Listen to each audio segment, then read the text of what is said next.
तालुक्यामधनं पुन्हा फोनचा वर्षाव सुरू झालाय. येत्या 72 तासामध्ये पुन्हा ज्या भागांना हलका पाऊस झालाय, ज्या भागांना कमी झालाय, त्यांना सोमवारपासून पुन्हा महाराष्ट्रामध्ये त्याच पद्धतीनं पण ह्यावेळी जोर वाढून आगमन होतंय.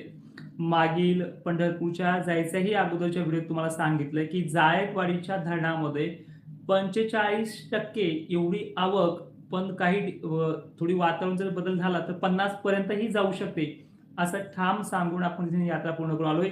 आणि विठुरायांनी ती मागणी देखील पूर्ण केली. आज जायकवाडीमध्ये 88,935 क्युसेसने पाणी सोडलं जातंय. एवढा भयंकर पाऊस नाशिक क्षेत्रामध्ये झालाय.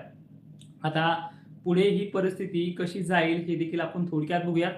आजच्या 24 जुलैला, 25 जुलैला आणि 26 जुलैपासून काय आगमन होते याकडे लक्ष देऊया. महाराष्ट्रातल्या या वातावरणाचा जो काही दाब आहे, जी प्रणाली आहे, ही पूर्णपणे नाशिक क्षेत्र, पुणे, मुंबईकडे सध्या वातावरण निर्मिती आहे. पण आज दुपारनंतर विदर्भामध्ये सुद्धा पूर्व विदर्भातल्या काही भागांना पावसाचा जोर हा स्थानिक लेव्हलला जसा पडतोय, काही भाग घेणं, काही सोडणं, हे 2 दिवस चालणार आहे. म्हणजे आजची तारीख, उद्याची 25 आणि 26 ह्या तारखेपर्यंत चालणार आहे. आणि त्याचप्रमाणे संध्याकाळच्या वेळेला संततधार वगैरे हे मुंबईच्या भागामध्ये कायम राहणार आहे.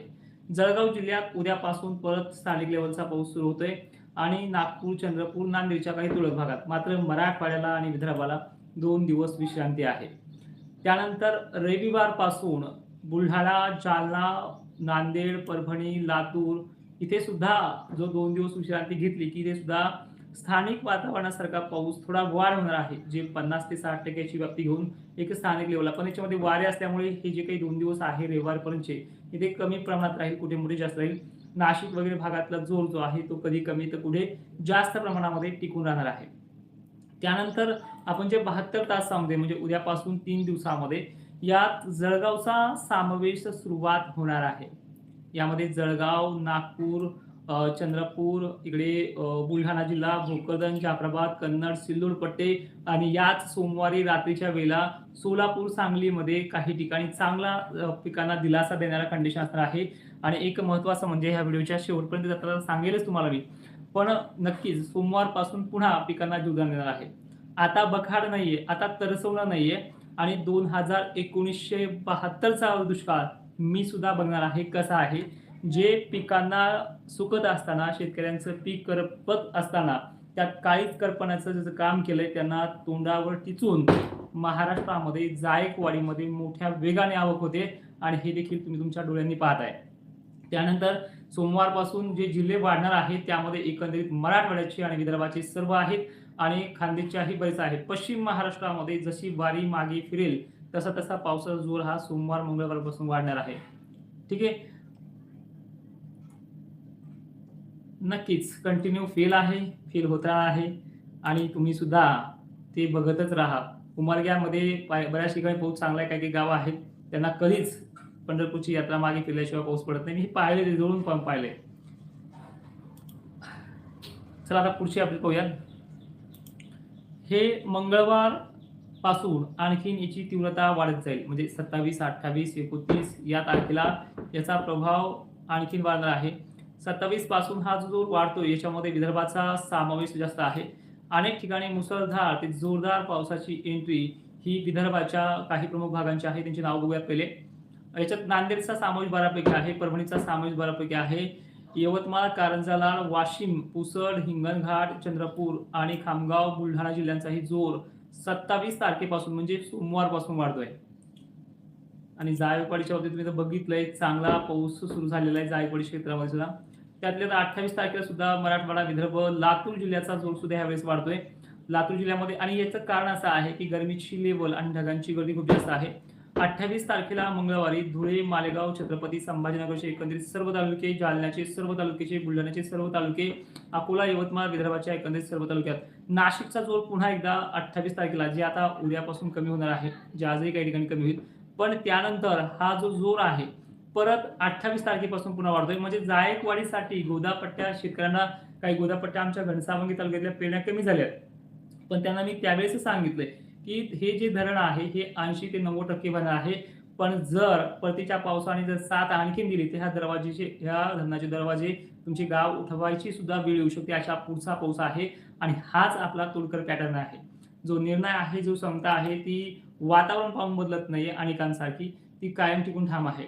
आता जो सोलापूरच्या आणि सांगलीच्या, अहिल्यानगरच्या जे काही पेरण्याचा विषय आहे, यांना बुधवारी म्हणजे 29 तारखेपर्यंत यांचं काम होऊन जाईल. 29 तारखेच्या संध्याकाळपासून आणि जवळपास अनेक जणांची अशी इच्छा असते, की एकाच दिवसामध्ये अख्खा महाराष्ट्र म्हणजे कमीत कमी एक विभाग तरी बेतील असा पाऊस कधी आहे, तर ते जातंय बुधवारच्या तारखेला 29 तारखेला. 26 पासून म्हणजे 27 पासून मग सोमवारपासून जी कंडिशन डेव्हलप होते, ती 2 दिवसामध्ये अख्खा महाराष्ट्र होते. पण शेतकरी पावसाला कदाळणार आहे, अशाच ह्या जुलैचा एंड होणार आहे. मग त्यामध्ये कुठला भाग असू शकतो? त्यामधला आवर्जून विदर्भाचा बराचसा भाग असणार आहे, जवळपास 70% आणि मराठवाड्याचा जवळपास 30% ते 40% भाग असणार आहे. आणि एक लो प्रेशर परत बंगालच्या उपसागरातनं डेव्हलप झालं, की पाऊस जर हा डेव्हलपमेंट जर सरकलं दक्षिण महाराष्ट्राकडे, आपल्या मराठवाड्याकडे, महाराष्ट्राकडे, तर पाऊस 10 ऑगस्टपर्यंतही उघडत नाहीये. ही 3 दिवसाची ज्यांना पाऊस बरा झालाय, खूप झालाय, अशा शेतकऱ्यांना फक्त आणि फक्त रविवारपर्यंत चान्स आहे शेतीची कामे करून घ्यायला. ज्यांना पाऊस चांगला असेल, खत पाणी, औषध फवारणी वगैरे. पण तुम्हाला नंतर चान्स मिळणार नाहीये. जसं-जसं 29 तारीख ओलांडेल तसा-तसा पाऊस हा व्याप्तीसह महाराष्ट्रात प्रवेश करणार आहे.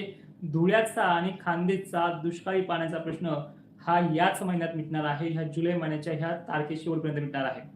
मी तुम्हाला मागच्या वेळेस सांगितले 1-2 दिवस फरक पडेल आपल्या शब्दामध्ये, पण ते होणारच आहे.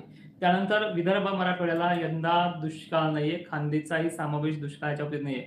दक्षिण महाराष्ट्राला कालावधी घेतोय हे नक्की आहे. पण यांना सुद्धा पुढील काळामध्ये दुष्काळ राहणार नाहीये. जाता-जाता अख्खा जुलै महिना कसा राहील ह्याकडे फोकस करूयात. मित्रांनो, हा जो पाऊस आहे सध्या चालू आहे. 25 तारखेला चांगली उघडीप मिळते. 26 लाही उघडीप मिळू शकते अनेक भागांना, पण ती मराठवाडा, विदर्भाला पाहिजे तशी नाहीये.